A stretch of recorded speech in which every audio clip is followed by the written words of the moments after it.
The meeting is called to order. Please stand for the pledge. I pledge allegiance to the flag of the United States of America and to the republic for which it stands, one nation, under God, indivisible, with liberty and justice for all. Okay, Brittany is at a foundation meeting, so I will attempt to run the projector, whatever it's called, screen, and the recording has been started. So, let's do roll call, please, clerk. Morgan. Here. Conley absent. Danielle. Here. Darcy. Here. Greg Strickland's absent. Nikki's here. April. Here. Mindy. Here. Thank you. First on the agenda, we have the application for cooperative sponsorship for Minnesota State High School League. And I will open that.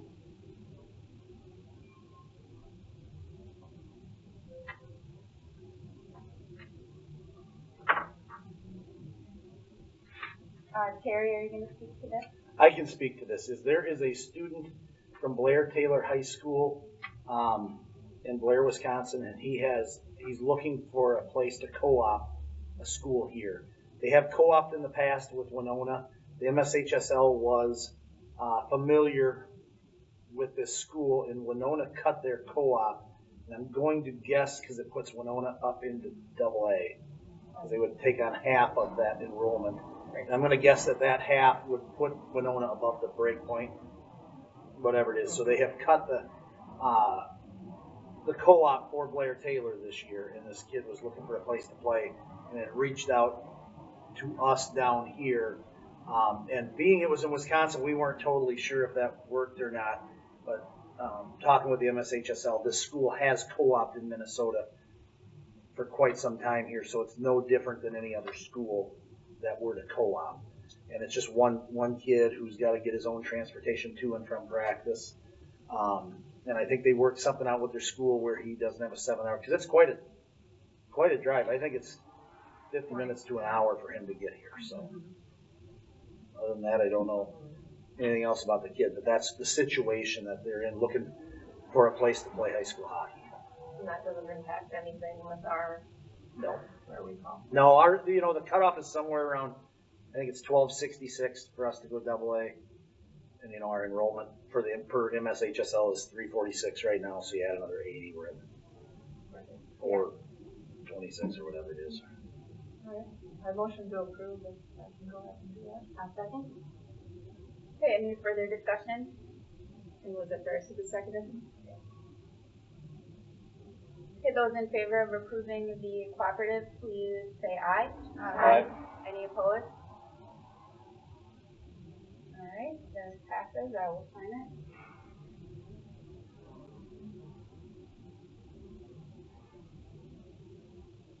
You need this right now, Terry? Either way, I can take it with me, or I can get email it. Okay. That works fine.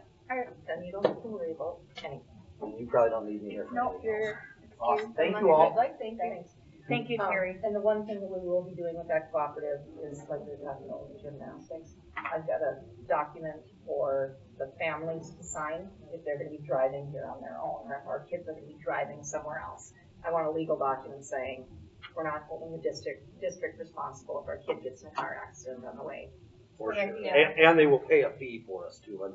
On top of the activity fee, they will pay a fee to our organization as well. So, yeah. We do have a policy on the agenda. You sure you don't want to stay for it? What is it? It's so exciting. Policy. It's only 28 policy. pages. Student directory policy. It's only 28 pages. Yeah. Gotta go. Okay. Yeah. Yeah. You Thank look you. so excited Hey, about that. the one meeting, Vindy goes, hey, it'll be a short one tonight. Oh. And 2 hours into it, we had our halftime intermission. Yeah, it's I have to stop saying that because Yeah. it is the kiss of death. Thank you. Terry, is that grant on doctor? What's that? The MSHSL grant? Yeah, I'll be sending that out here either tomorrow or the next day. Oh, okay. Yeah, because they've got signed at the meeting. Mhm. We're good for that. Okay. Just needs to be sent out by How the much do we 15th. get? That's one of the things I'm looking at on there. I don't know. Yeah, we'll get money for that as well. So. It's like a percentage or something. Yeah. Okay. Yep. Awesome. Have a good night. Yeah, Okay, thanks. now you can go. Come before I march. Oh, really? It's the only way I get out. Okay, up next we have board member expectations. Darcy, will you be covering that? Sure. So at a couple of meetings, we've just talked about the expectations that we are, as board members, required or expected to do. And upon looking at our current policies, I couldn't find anything for just director expectations. Under the officer responsibilities, it does list like clerk and chair and vice chair and treasurer. And a couple of items that came up, which are bulleted below, that we have talked about, could possibly be added under that section just as a director's expectation. I don't know if anybody had a chance to pull those up. In all of those policies that I put on there are various different responsibilities / expectations of the board, so maybe they could all be refined a little bit. I don't know enough about policies to see how we can do that.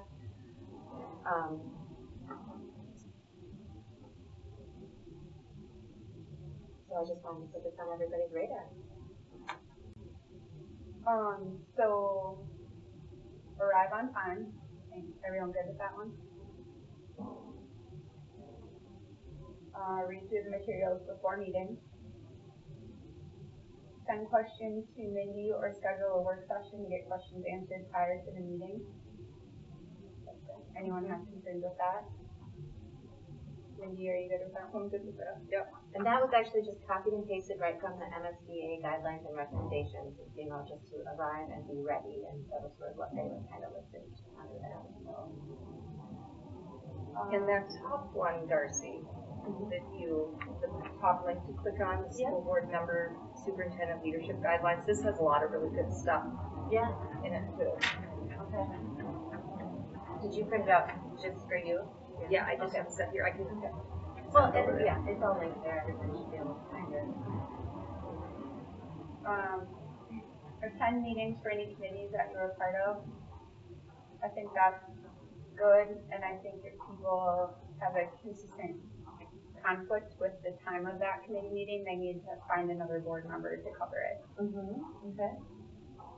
And then in addition to that, I would say that they need to provide updates to the board during the board member update time on the agenda from those committees. Good.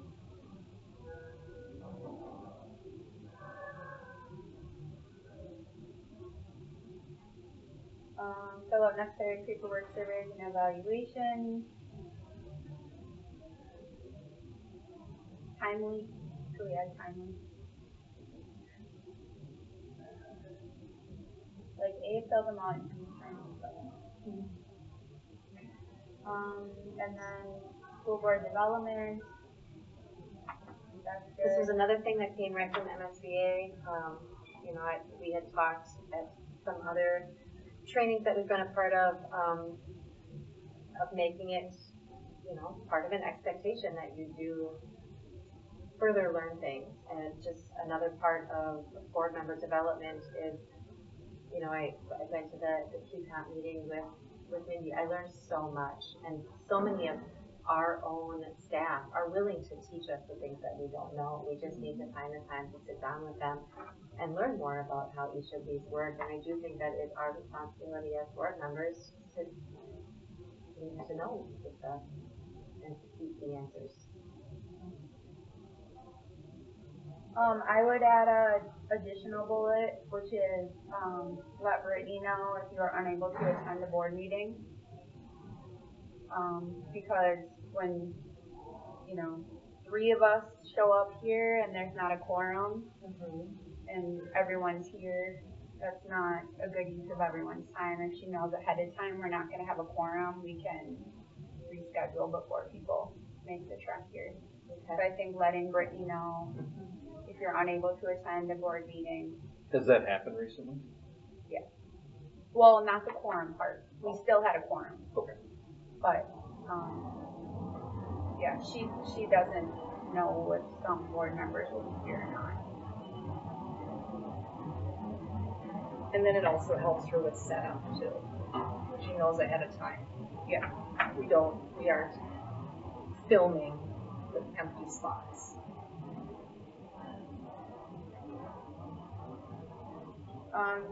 And then the next one, consider the board service provided. What, do you wanna speak to that? That was another thing that we talked about when we talked about, last year it was proposed that we raise our reimbursement and monetary payments that we receive. We decided not to raise it at that time. We did talk about changing it to being paid per meetings that we came to. We looked at what other districts did and kind of decided that was kind of hard because some people were on committees and some people weren't assigned committees, and how do you do that? So I just didn't know if we wanted to readdress that again. Talk about it again. I don't know, what are your thoughts on it? I think that if you're not regularly coming to meetings and you're not participating in the things that you should be participating in, that you should not receive the payment to be part of the board. I agree. Thank you. I agree. I think if we lay it aside, if you have more to say. No, I could expound on it, but I need to think my thoughts before I think, share unfiltered. sure. I think for when you run for school board and are elected, you have expectations that you already kind of have an idea. Yeah. I mean, obviously when you get into it, there's way more than you thought, but, There's still some but there's still some etiquette, and if you're not meeting the etiquette, there should be at a point where somebody says, hey, like, 1 out of every 3 meetings isn't acceptable, or whatever Well, it puts extra pressure on the board that is currently here, and so, I mean, almost in a way of saying, if you aren't going to pull your weight, then we would like you to step down. Yeah. We can bring somebody else on board that is going to help us. because I know people don't come on here for the payment, so that's really not gonna I didn't make even them know show we up. Yeah. I didn't even know. Yeah. I didn't know that either. But They I asked think for that, my I don't tax think that, information, I'm like, I mean, unless it was what we had plus, if you did something, I don't think it would actually make that better if that's a problem. So does everyone on the board know that we can vote off board members? I did not. There's a policy. And so, a board member can be voted off the board. But, the community has elected that person, but that isn't, that is an option. So in addition, there's the payment piece, right? Which I agree that the stipend is to put in your time to serve on the board for that month. So I agree with that. But that is an option. I think before, Eric, haven't you had board members in the past that never came to anything? I mean, this is not a new problem. And why didn't you guys vote them off? Well, it seems simple now. We're in Minnesota. We're not, I mean, yeah, they were elected. I mean, wow, I just had a dream of, Lacrosse Tribune article, a Crescent board member impeached. That's what you're talking about is, when you vote somebody off, that's basically impeaching somebody. And I don't know how you put teeth into it. So. It is a battle. Yep. So good luck. But personally, I don't think doing anything with the stipend is gonna change the Okay, well, then another touchy subject that I didn't get to put on here, but I'd like to address during this time was, we could redo the bylaws to put term limits in as well. Wow.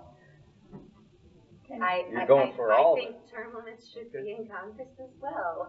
I think at certain points, it takes a certain amount of time to be on a board to make change, but also. Is that, I don't know the answer to that, is that an option? We can put that in, I So- do believe that is. statute would allow for school board term limits? Wow. in Well, I public? vote against I that. can look harder But, into it, but I can reach out to Gary and that, I just didn't do that until Darcy and I talked about it, but I didn't do that until. My quick reply is I don't know that I'm on board with it either, just for the sake of, it's hard enough to find somebody to fill a spot on concessions.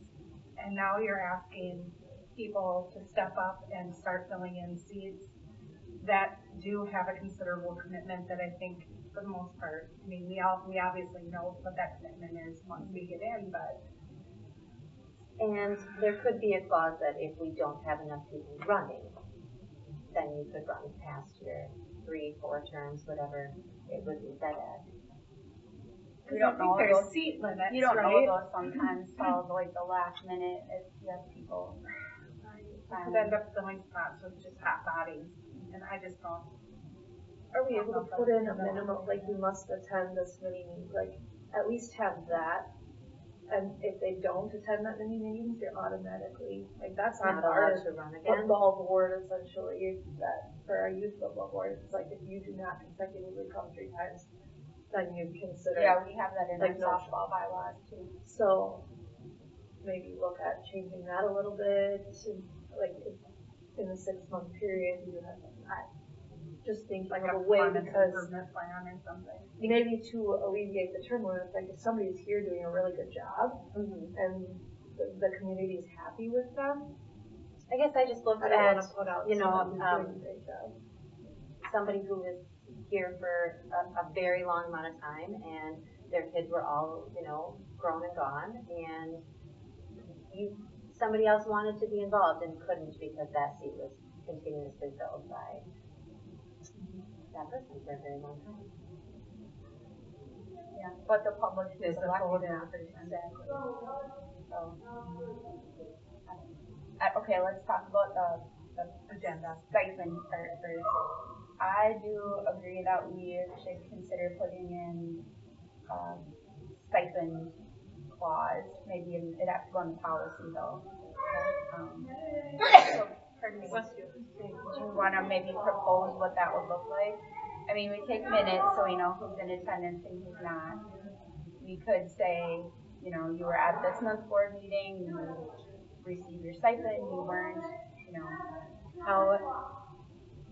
How would it work in the district office as far as like payroll goes? Would it be The main difference that we have to do most likely is do like a voucher at each meeting. And so Mary sign off, or we create a voucher that we just turn into Stephanie, and then she cuts the check based on that, which right now I think it's on, what does she call them? Auto pays, or it's a planned payment, so you get this much every month that you're on the board, so we'll just be modifying that. have you worked in a district? Huh? Have you worked in a district with something like this? Mm-hmm. That's where we did the vouchers. Okay. Did you see more attendance, more involvement? It was kind of hit and miss. You know, for a bit of the time it did improve, and then it kind of didn't at that too. There it did, where it got voted down terribly was when I was up in Red Lake, because the last year I was up there, Red Lake board members were paid like $16,500 for being on the board a year. Plus health insurance and life insurance and dental insurance, and they really fought against saying, you know, they fought against having that monthly check taken away, even though a lot of them didn't attend, but I suggested it there too, because Just thinking, sorry, nope, as I think of it, otherwise I'll forget. So if someone has a vacation on their regular board meeting, but they go to all of their other committee meetings that month, if they didn't come to that one, I worry like their time is not, I mean, I don't care, I'm just thinking of, Well, I just missed a committee meeting recently because I had sick boys at home and you can't control some of the Right. environmental things that happen, but. Yeah. Well, and maybe that's what I heard people ask for, is what would that look like? You know, to write out what this would look like. Right. Like a I mean, proposal. maybe there is, as part of the proposal, there is a reasonableness standard to what you miss. You know, if you're not missing more than 10% or 15, you know what I mean? And you let people know ahead of time. No call, no So show. it's not just a, you know, because those are some of the things I think you could write in pretty easily, and then if you had the family vacation or the whatever that just happened to be on that third Wednesday. Things come up, you know. Yeah, stuff But if it's happens. chronic, then Yeah. And I think there's a difference between missing the special meetings, which could be on any random night, versus, you know, the board meetings are always on the same Wednesday, and you know that when you run. So I think that to me is the one where you're committing to it. And so yeah, we could bring back the policy that includes the stipend and maybe propose a modification. And logically and naturally, we will have some time for that, because that stipend amount and that piece are usually done at the first Monday board meeting in January. Yeah. So we'll have a little time to write stuff up and think through it and talk about it, so we can do what the board wants to do at that January meeting. And then I would say just familiarize yourself too with the policy on that we can select to remove a board member, but the pros and cons that come along with that. Yeah. You know, and you either have to find someone willing to serve. Got very lucky the last couple of times, but and that one also is not just removal, but there's also a sanction portion of that. So you can say, based on, and I've seen this happen in districts I've been in, board chairs, that based on XYZ behavior, we are sanctioning you and you will not be able to attend the next 3 board meetings, or, you know what I mean? And so then it's a kind of a corrective action plan for the board. And that's all laid out in that policy? Okay. I believe so. as board chair, have you reached out to any members who, you know, no, I felt it was important we agreed as a board on our expectations for each other, and that we all are very clear on what those are first, and then I would be happy to, as board chair, reach out to individual members, but I think we need to be clear on our expectations for one another first. So we have in here read through material packet before meeting. Do we need to specify a quiz score maybe? entering your email specific? Helpers. Yes, check school email, check your board email How often do we run it? regularly.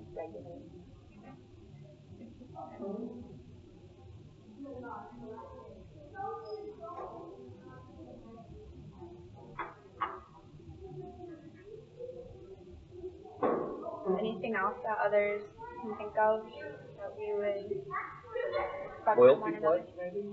What? A loyalty pledge? We take that when we're sworn in. I think. Okay. Yeah. Just spitballing. Keep going.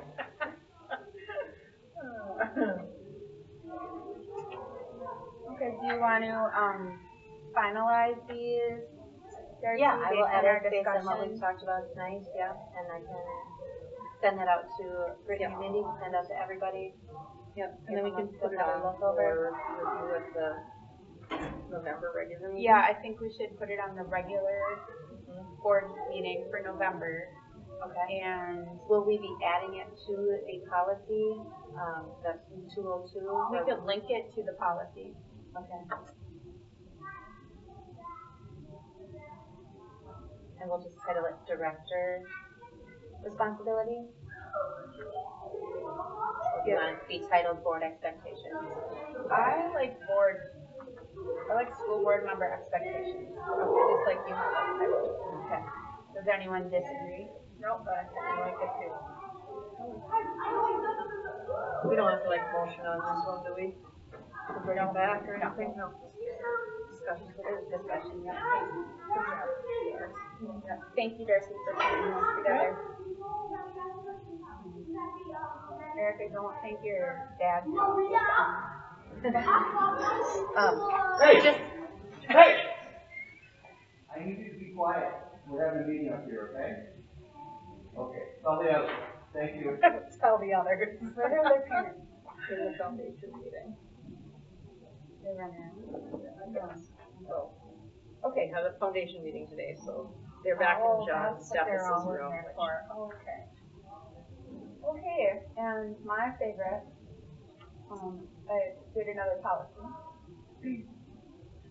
So this one is a new student directory policy, basically. So it's what information is considered directory information versus private or protected data under FERPA. Did you have a chance to talk to the attorney about the? Yeah, she didn't look at the final policy, but this is what they gave us. And there is a line in here. I just want to have her verify that we can make the directory information the same in both cases we're covered.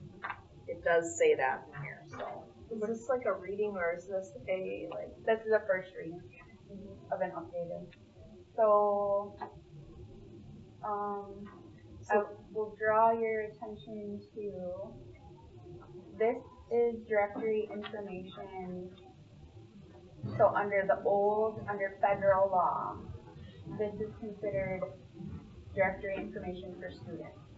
And Minnesota has now passed a law that says of this federal information, Minnesota says you cannot use the student's home address, telephone number, email address, or other personal contact information as directory. Photos you can't either, is what this guidance packet from our attorney said. Yeah, just not to interrupt you, April. Mindy, did you happen to be on that phase 4 training, or was I the only one from I think you were the only one. 300? Okay. They went heavy on this because of the changes that were recently, because they ran into a school district that had somebody consistently calling asking for parent addresses since their policy didn't cover parents. And so that was how they were able to access student information, because it wasn't publicly available to access and request that information. So I just wanted to, I did read through this today, but I did it distractedly. So I just was curious if we highlighted whether or not parental information would be considered part of public This says record it's allowed. directory. So this says, and you'll want to have the attorney check because I have photographs in here too. Yeah. Because when I looked at the Minnesota statute,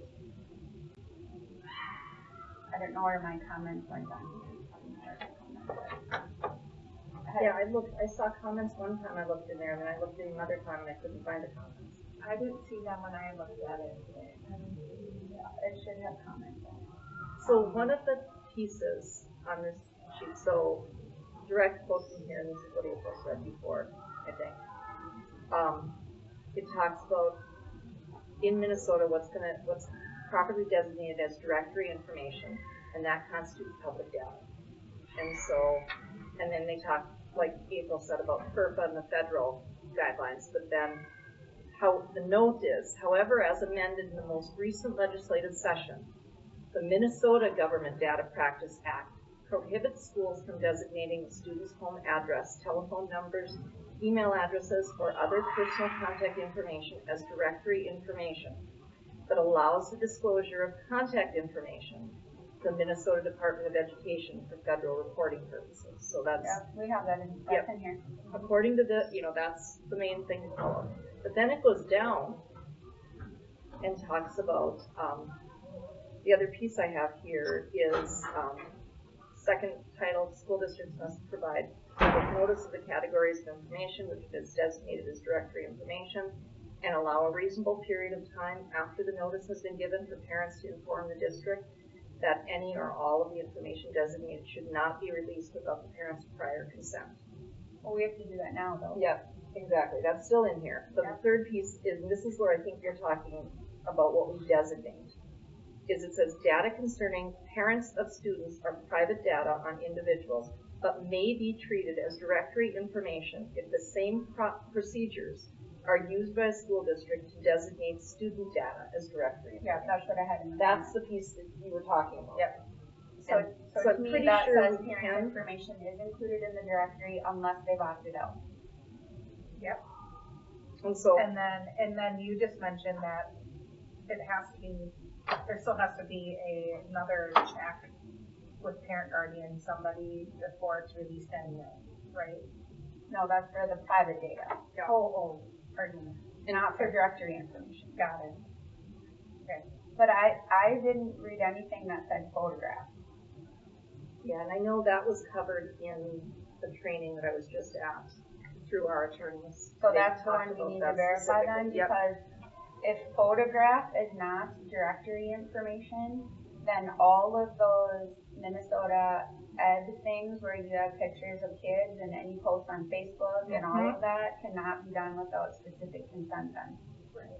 So if photographs are no longer part of directory information, Well, and typically, working in, because we do photographs often on our social media, and I have to confirm with the school if the parents of kids in these photos, I have to send them the Opted out. photos and say, can you review, make sure none of these kids have the do not. the opt out. Right, so otherwise we don't have And that's to what do we should anything be else. doing today, but if what you're saying is that photograph is no longer directory information, we would actually have to go get an off from the parents every single time you want to post that photo publicly. So, Which is like the opposite of what we do now.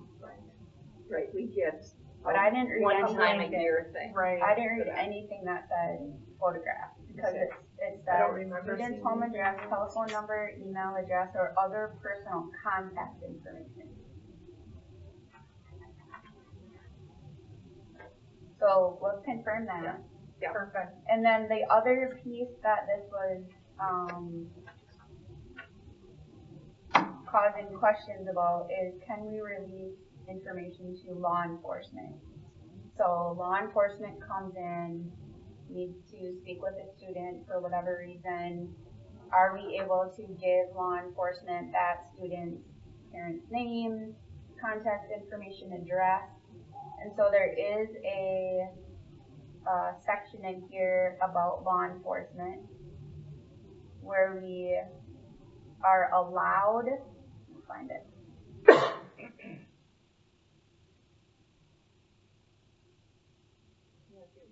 That I can tell the board what the process is right now after this came out, because I advised the principals that what I had been told is that we can't hand that, we can't give that information out. And that was what Christian and Laura, two of the attorneys from Ratwick, who are the people we work with, said at the training in August, was that you can't give that out to law enforcement anymore. And so we've been going through, whenever the legislature does major changes like this to statute, everyone goes into a little bit of a panic first and goes right to the most conservative interpretation of it. And then as we start moving forward, we'll get other, and so we're starting to get to that point. But what I instructed the principals to do is so at the high school especially, okay, if someone from PD comes in to the office to talk to a student, let's say there's a vaping ticket that's going to be given or whatever, the principal is instructed to say, would you introduce yourself to the officer? And so then the child says their name, and then the question, then they can do the questions and everything until we get this straightened out. I just didn't want to have anything that would be controversial because we've had enough issues with parents involving attorneys last year. I didn't want to open that door, so this be very happy. this section says, and this is straight from the MSBA model policy, says that the school district may, not must, but may make the non-public data, so the non-directory data, available or accessible to any person, agency, or the public if the school district determines that such access will aid in the law enforcement process, promote public health or safety, or dispel widespread rumor or unrest. So to me, that says we may release it to law enforcement for the law enforcement process. And then there was a second section in here that supported the disclosure to law enforcement, but I can't find it right. It was in the comments, so I don't know where the comments are. And that's meaning more like if law enforcement come in and say, I have a 15-year-old, I need to speak to their parents because we're issuing this ticket because they're minor or whatever, that's what that's referring to, correct? Well, and a little bit of, in the past, the school districts, and most every school district has always played really nice with law enforcement. And so if I know, if someone came to me and said, I need to meet with this student, and this happened to me all the time up in Red Lake, FBI or PD or some group would come and say, I need to meet with Mindy Crowley, or whoever happened to be the student. And then we would have to go into the next step, which was that they couldn't meet with them unless I was there as the district representative and I had talked to the parents, etc. But they still wanted access to the kid in the building. And that's kind of where this is going, is if it's for what I took this from, and what I think the legislature is trying to do, is prevent the things that happen outside of the school from coming into the school. Yeah. And what we're kind of talking about is if we issue a vaping ticket, that's us calling about that. So that is a little bit different. Well, and if it's accurate, that directory information includes the name of the parent, right? It includes the name, address, and telephone number of the student's parent. They would be able to still get that information too. I think that was the specific concern, right, with our admin was, can they give the parents information? Yeah. Now, the one thing we could do, and I wouldn't do it, but could, is, you can charge a fee for retrieving and printing that information, turning it over to law enforcement. You can charge a fee for that, for the cost. And there's also somewhere, and I don't know, I'm not getting top of mind recognition on this, but I know there's also a data request form that law enforcement can fill out. Yep. Or that people can fill, and so, that's another way we could go about it, is just having it signed off. That yes, I'm requesting this for this reason. And then that takes it a little ways away from the school district potentially being arbitrary and capricious, or having 3 different principals do 3 different things with data. But that's also an extra step for law enforcement. So. And there's a paper trail. Yeah. Well, but if it's not directory information today and it's for private data, there is a form you have to complete. Yes. But if it's directory information, I don't think we should have the form completed if it's still directory. Yeah. Now, just like parents can exclude their child currently from directory information, can they exclude themselves? I don't know the answer to that for sure, but I think that probably is a reasonable assumption. I think that's what that, the one you read out loud. Yeah. I think that's what that means, is that the student has the opportunity to opt out. And if you give parents that same opportunity, then their data can be considered directory information because you've given both the option to opt out. That's how I interpret that, Yeah. but we should have the attorney verify. So I'm gonna it. have that all verified. And, but I wanted, as I'm asking her, I sent out a list of questions to her and she just hadn't gotten back to me on it yet. And I sent this out, but I haven't gotten. However, because of that law enforcement clause, even if they've opted out and it's not directory information, it would fall under the private data and it can still be disclosed for law enforcement purposes. So they can opt out, but if there's an investigation, there's A subpoena or court order. Right. Yeah. Right. Let us know on. Yep. I should know by the 15th, I think that's our. yeah, it'll have to come back. Yeah. So, but I'll try to. Brittany, do you know? Now that you're here, are you able to link the one that has the comments in it? That we're not showing? No. Yeah, it didn't show them. So for the next one, maybe link the one with the comments in it. I wonder if, because it's not, well, no, that should work. Okay. I had to make a copy of yours. I'll do it, yes. Okay, thank you.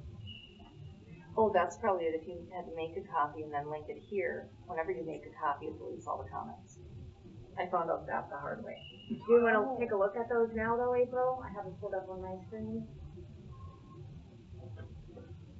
No, let's Okay. wait, let's have it come back. We discussed everything I had in comments, we've talked about it, so I don't think we need to look at it. And we don't need to vote on this one because it's just here for the first reading, correct?